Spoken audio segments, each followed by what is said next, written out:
This episode is brought to you by JLL. Get an insider view into the world of commercial real estate with JLL's podcast, Trends and Insights, the Future of Commercial Real Estate. Whether you're curious about making cities more sustainable, the evolution of office space, or AI opportunities, this podcast will help keep you a step ahead. Tune in for candid conversations with business leaders about the biggest trends impacting how we live, work, and play. Subscribe to Trends and Insights now at jll.com/podcast.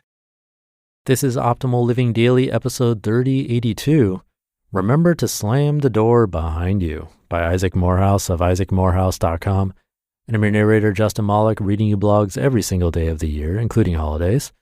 Without further ado, let's get right to it as we optimize your life. Remember to Slam the Door Behind You by Isaac Morehouse of isaacmorehouse.com. Stop leaving doors open. Start burning bridges. There's an idea that keeping doors open is inherently good. I've written before about how obsession with options can blind you to opportunities. I want to make an even stronger claim. Not only do you need to stop looking for so many options, you should begin actively slamming doors to ensure you can never again walk through them. If you know a door leads you to a life that would make you unhappy, shut it. If you peek through a particular portal and seen something that makes you a little dead inside, slam the door and burn it behind you. Otherwise, you might be tempted to go through it later if someone dangles the right price in front of you. You might be tempted to say yes to something you hate, which might be the saddest of all fates. I've met a number of young people who spent a summer interning in Washington, D.C., and told me after the experience that they hate the entire political scene and would never want to become one of those people. Many of these same young people, when the fantasy land of subsidized education comes to a close and the need for a steady job begins to weigh on them, confide things like, I can't publish that blog post or I would never get hired by policy group X in DC. They're careful not to burn bridges just in case. But if the bridge takes you someplace you know you don't want to go, burning it should be a top priority. There's a reason Odysseus had himself tied to the mast. How many people live lives they hate because they couldn't say no to the salary? How many wallow in misery because they left the door open too long?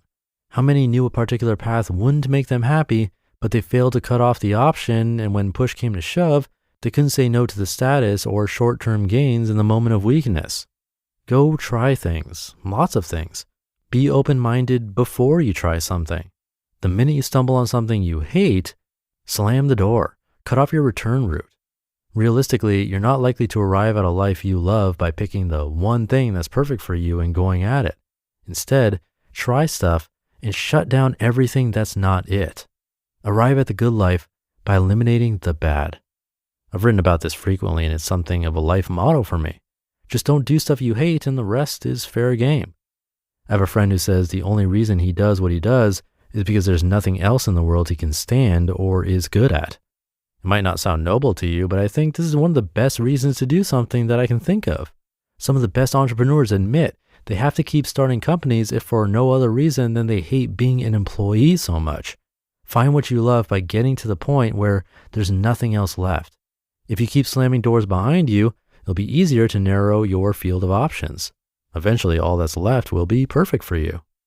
As soon as you realize something makes you dead inside, saps your energy, or kills your joy, make an escape plan and get out of there ASAP. It doesn't matter to where, just anywhere but the bad place.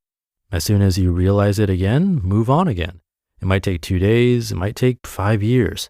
It can be hard to exit a bad situation. But when you know it's not working, blaze a trail and don't leave breadcrumbs. Maybe you'll die with an incredibly wide range of things still on your list of potentially good ways to spend your life. Maybe by age 20, there'll be almost nothing left. It's different for everyone. But if you're like most, you never could have found your bliss or passion if you set out or treated everything as perpetually possible. You only find it by slamming doors on what is not. This is going to sound repetitive, but it bears repetition. Don't do stuff you don't like doing. Not only don't do it, don't even leave yourself in a position where you're tempted to. If you discover you hate law 1 month into an internship or 3 years into law school, stop right there. Leaving the door open, finishing just in case, is the surest way to end up with a life that bores you. Yeah, I realized I don't like law, but I can always fall back on a life I'm guaranteed to dislike if nothing else works out. If you leave yourself the option, you'll take it. Close the door and burn it. You know what's behind it. There's no question.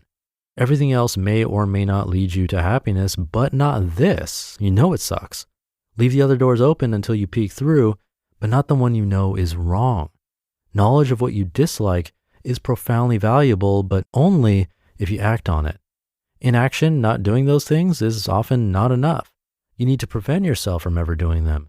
This is not about being closed-minded or rushing to judgment. Be open-minded about what may or may not make you happy. You might be surprised.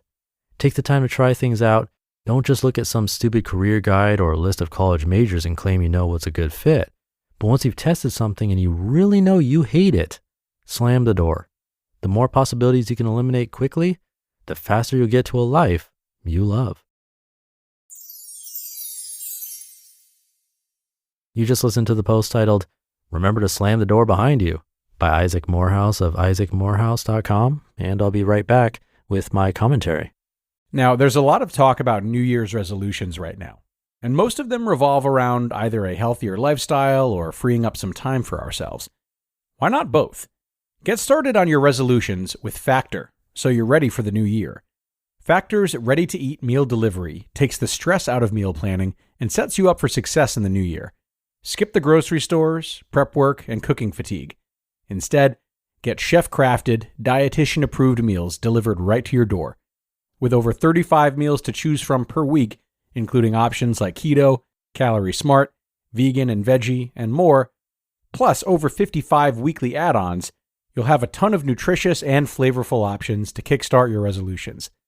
And what I really like is that when things get hectic, Factor is flexible.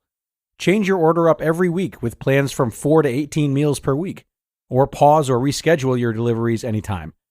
So head to factormeals.com/optimal50, that's optimal50, and use code optimal50 to get 50% off.